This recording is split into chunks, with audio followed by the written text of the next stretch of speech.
You guys got to upgrade your camera or something. It looks like it was filmed with a Nokia. Hi, I'm Kevin from Live Edge, and today we're going to learn how to cut a square edge on a slab. Okay, so the first thing I'm going to do is I'm going to find the center of each end of my slab. I'm going to use a tape measure for this, and I'm going to actually measure this in millimeters. Here I'm getting 434 millimeters, which is around 17 inches. I'm going to divide that in half to find my center, which is 217.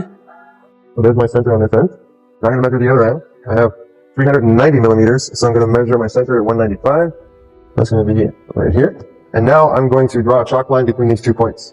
This will give me a line that's perfectly in line with the way the tree was growing. To get this square with the center of my board, I'm going to use a nice square. I'm going to mark it off. You can flip it over. Now I'm going to measure off the length that I want. I'm going to hold this here at 1 inch. I'm going to cut this to 36 inches. Mark this off over here. Line it up with my chalk line. And now I'm going to build my line. There you have it. Now I have my lines marked off in order to cut this board to 36 inches. So now we're going to cut on the lines we just marked. Unfortunately, I don't have a skill saw to show you for this video. What I have is a track saw. You can buy one of these at any of the big retailers around Canada. They don't keep them in stock. We have one because we use it a lot. The advantage is that I have a track that the saw fits onto, and I make perfectly straight cuts without any effort. So what I'm going to do here is I'm going to place my track right on the line I marked. I'm going to place my track right here. And you can see actually these things are great. They have this, they call it a splinter guard. And when you buy it, it's actually a lot longer, and my saw does a cut on it, so I know this is exactly where my saw is cutting. We're going to repeat the same process on the second side. Okay, so another thing that a lot of people do is they're going to have their live edge piece up against the wall, so they want 1 inch to be square, so that it fits nice and snug. So the first step in doing that is the same as cutting the ends, is drawing your line in the center. You get it parallel with the way that the tree is growing. Only now, you're going to measure off of that line, and get your approximate width, which is going to vary due to the live edge. And then you can cut along this line, and you also can be parallel with this one. So what I'm going to do now is I'm going to measure off this line to get a nice parallel line to it, and we're going to cut it off.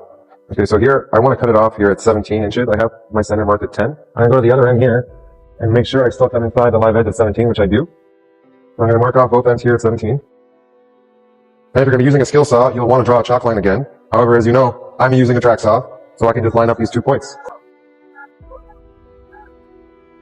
So you might have noticed that I reached out and held the piece when I was getting towards the end.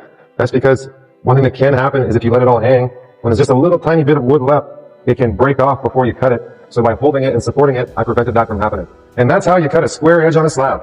This was a video that was basically about how to find your end grain cuts for 90 degrees. It seems like that's at least where it started, but then he went into like how to get the backside cut.